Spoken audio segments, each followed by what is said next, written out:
ஓம் முருகா போற்றி. ஓம் சரவண பவ. என் அன்பு குழந்தையே, நீ யாருடைய நன்மைக்காக என்னிடம் வந்து பிரார்த்தித்தாயோ அந்த பிரார்த்தனைகள் நிறைவேறும் காலகட்டம் இது. நீண்ட நாட்களாக உன்னுடைய ஒரு பிரார்த்தனைக்கு பதில் கிடைக்கவில்லை என்று நினைத்து கொண்டிருந்தாய் அல்லவா? அதற்கான பதில் கிடைக்கும் நேரம் வந்துவிட்டது.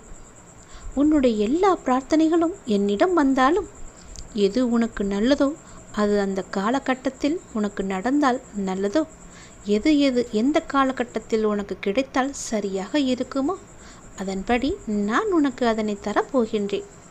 இது உனக்கு சரியான நேரம், உன்னுடைய பிரார்த்தனை நிறைவேறும் நேரம். இந்த காலகட்டத்தில் அப்படி உன்னுடைய ஒரு நீண்ட பிரார்த்தனைக்கு ஒரு தீர்வு கிடைக்கப் போகின்றது என் தங்கமே. மகிழ்ச்சியாக இரு. நீ எதை கேட்டு என்னிடம் வந்தாயோ, எதை பிரார்த்தித்து என் முன் மண்டியிட்டு நின்றாயோ, எது வேண்டுமென்று என் முன்னால் நீ தீபம் ஏற்றினாயோ அது உன்னிடம் வரும் காலகட்டத்தை நிறைவேற்றிவிட்டேன். நிச்சயம் அது உன் கையில் கிடைக்கப் போகின்றது. நீண்ட நாட்கள் எல்லாம் இல்லை, இன்னும் ஒரு சில தினங்களில் அது உன் கைக்கு வந்து சேரும். உன் பிரார்த்தனைக்கு நிச்சயம் அதில் உனக்கு ஒரு நல்ல பலன் கிடைக்கும். பதில் கிடைக்குமா கிடைக்காதா என்று ஏங்கி தவித்து கொண்டிருந்தாய் அல்லவா? பதில் கிடைக்கும் நேரம் வந்துவிட்டது.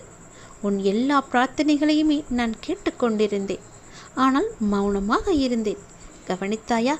என்னுடைய மௌனத்திற்கு ஒரு காரணம் இருக்கும் என்பதை நீ இப்போது உணர்ந்து இருப்பாய்.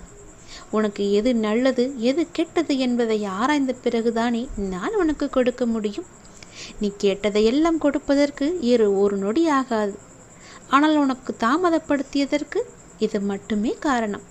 உனக்கு கொடுத்தால் அது நன்மை பயக்குமா தீமை பயக்குமா என்பதை ஆராய்ந்து அதை தான் உனக்கு கொடுக்கப் போகின்றேன்.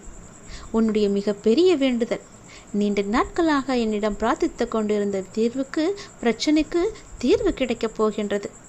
உன் வாழ்க்கையில் மகிழ்ச்சி நிலைத்து நிற்கப் போகின்றது.